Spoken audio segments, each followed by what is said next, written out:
Hello everyone, मैं प्रिया ठाकुर एक बार फिर से हाजिर हूँ आप सबके समक्ष एक नई कहानी के साथ। हमारी आज की कहानी है एक खूबसूरत रिश्ता। आधी रात हो चुकी थी, नींद आंखों से कोसों दूर थी। सहसा कुछ आहट सुनाई दी। खिड़की के बाहर झांका तो झुरमुट के पास एक साया नजर आया। कौन है यह शख्स और क्या कर रहा है? मन में शंका हो रही थी, कोई चोर चक्का तो नहीं। मैंने अलमारी से टॉर्च निकालकर उधर रोशनी की तो सफ़ेद धोती कुर्ता पहने एक बूढ़ा आदमी दिखाई दिया। तभी मेरी पत्नी ने कहा, अरे ये तो अपने दो घर छोड़कर मकान वाले चौधरी अंकल लग रहे हैं। मैं तुरंत दरवाज़ा खोल हाथ में टॉर्च लिए झाड़ियों के पास पहुंचा तो देखा चौधरी साहब दर्द से छटपटा रहे हैं। मैंने उनसे पूछा कि क्या हुआ, इतनी रात गए यहाँ क्या कर रहे हैं? उन्होंने कहा, तुम्हारे घर ही आ रहा था पर अंधेरे के कारण ठोकर खाकर गिर पड़ा। लगता है हड्डी में चोट लगी है। पर मेरी चोटों को छोड़ो, कृपया जल्दी से मेरे साथ मेरे घर चलो। मेरी पत्नी की तबीयत खराब लग रही है, कुछ बोल ही नहीं रही है। मैंने उसको सहारा देकर उठाया और वह वहीं से अपनी पत्नी को फ़ोन किया कि मैं चौधरी अंकल के घर जा रहा था और शायद आंटी की तबीयत ज़्यादा ख़राब है और उनके साथ उनके घर चल पड़ा। वहाँ पहुंचकर देखा तो आंटी तो किसी बात का जवाब ही नहीं दे रही थी। मैंने चौधरी अंकल से कहा, इनको हॉस्पिटल ले चलते हैं, तबीयत ज़्यादा खराब लग रही है। उनको जैसे तैसे नीचे उतारा और फिर वापस भाग अपने घर की ओर गाड़ी लाने में चला गया। हम अस्पताल पहुंचे। वहाँ डॉक्टर ने उनको देखकर कहा कि लगता है दिल का दौरा पड़ा है इन्हें। इस अस्पताल में इतनी सुविधा नहीं है कि हम इनका इलाज कर पाएँ। बेहतर होगा आप इन्हें बड़े अस्पताल ले जाएं। और वहाँ से करीब 20 किलोमीटर वह अस्पताल दूर था।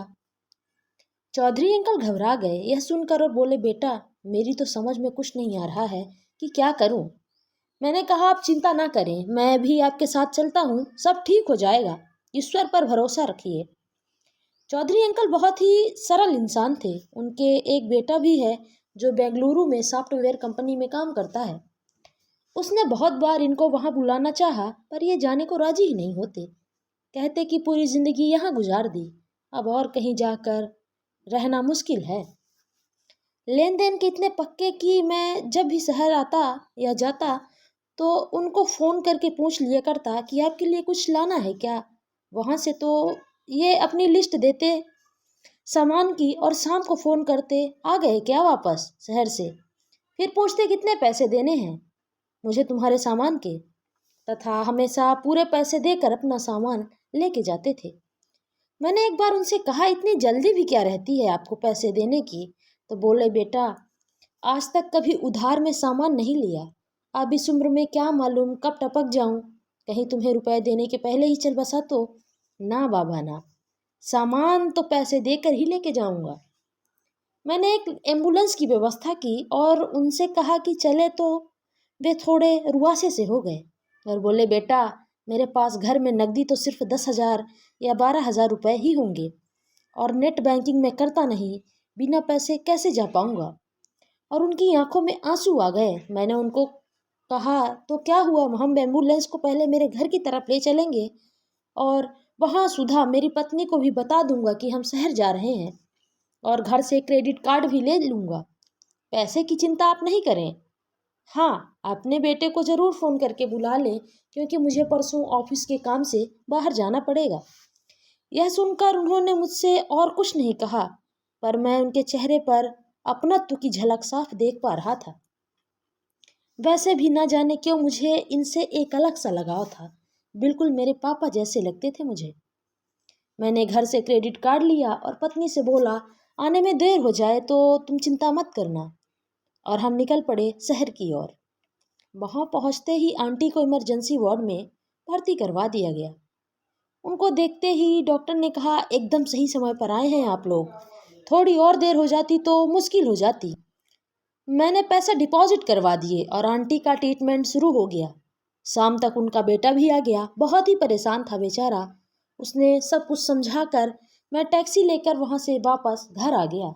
मैं रोज़ फ़ोन करके आंटी की तबीयत के बारे में ज़रूर पूछ लेता था। 10 दिनों बाद वे लोग वापस घर आ गए इलाज कराकर। शाम को मैं और मेरी पत्नी दोनों उनके घर पर गए। आंटी अब काफ़ी ठीक लग रही थी। उन्होंने मुझे धन्यवाद कहा। तभी उनका बेटा आया और बोला, मैंने तय कर लिया है, अब पापा की एक भी नहीं सुनूंगा। उनको बोल दिया है, अब मेरे साथ ही चलना पड़ेगा तथा वहीं इकट्ठे रहेंगे हम सब। बड़ी मुश्किल से मनाया है दोनों को। फिर वो मेरे हाथ पकड़कर मेरे पास बैठ गया और बोला, आपने जो किया है हम लोगों के लिए, उसके लिए आपको धन्यवाद कहना बहुत ही कम होगा। आपका ये ऋण मैं शायद इस जन्म में नहीं चुका पाऊंगा। बेंगलुरु जाने वाले दिन चौधरी अंकल मेरे घर आए और अपने घर की चाबियां मुझे देते हुए कहा, बेटा अगर हो सके तो कभी घर की साफ सफाई करवा देना और ज़रूरत पड़े तो बेझिझक घर का इस्तेमाल कर लेना। करीब 5 महीने बाद अंकल वापस आए। उन्होंने मुझे बताया, बेंगलुरु में रहकर बहुत अच्छा लग रहा है, अच्छा शहर है, सब तरह की सुविधा है और अब बाकी ज़िंदगी वहीं बिताएंगे। और बातों ही बातों में उन्होंने मुझसे कहा, बेटा तुम्हें याद है एक बार मैंने तुमसे कहा था कि भाड़े के घर में क्यों रहते हो, आजकल तो किस्तों में भी फ्लैट मिल जाते हैं। और तुमने हंसकर कहा था, अंकल उसके लिए भी कम से कम 20 लाख की ज़रूरत होती है और मेरे पास अभी 14 लाख ही जमा हो पाए हैं। याद है तुम्हें कुछ? तो मैंने कहा, जी हाँ। मुझे हंसी भी आ गई और सोचने लगा कि ये घर की बात कहाँ से याद आ गई बीच में अंकल को। और फिर चौधरी अंकल ने कहा, बेटा देखो, जब जब हमें यहाँ रहने ही नहीं रहना है, अब हमें जब यहाँ रहना ही नहीं है तो इस घर का क्या करूँ? सो ये मकान तुम्हारे नाम पर कर देता हूँ। और हाँ, वो 14 लाख मुझे दे देना, क्योंकि मुझे मालूम है बिना पैसे दिए तो तुम मकान लोगे नहीं और तुम चाहो तो पैसे किस्तों में भी दे सकते हो। इसके पहले कि मैं कुछ बोल पाता, चौधरी अंकल ने मेरे मुंह पर हाथ रख दिया और बोले, ना नहीं सुनूंगा बेटा, तुम्हारे पिता बोलते तो क्या तुम कर ना करते? नहीं ना, मैं भी तुम्हारे पिता की उम्र का ही हूँ। और फिर उन्होंने मुझे अपनी छाती से लगा लिया और बोले, आज से मेरे 2 बेटे हैं। उन्होंने ये बात इतने प्यार से कही कि मैं वापस उनकी ओर से कुछ कह ही ना पाया। फिर उन्होंने हंसकर कहा, जो हॉस्पिटल में तुम्हारे पैसे खर्च हुए थे ना, वो मैं तुम्हें नहीं दूंगा, क्योंकि वो तो तुमने अपनी माँ के इलाज पर खर्च किए थे ना। और प्यार से मेरे सर पर हाथ फेरते हुए कहा, भगवान तुम्हें हमेशा खुश रखे। इस तरह हम लोगों के बीच एक बहुत ही प्यारा रिश्ता बन गया।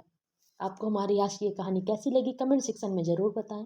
ऐसी ही कहानियों के लिए आप हमारे चैनल को सब्सक्राइब करके बेल आइकन को प्रेस कर लें। मिलते हैं ऐसी ही नई कहानी के साथ नए वीडियो में।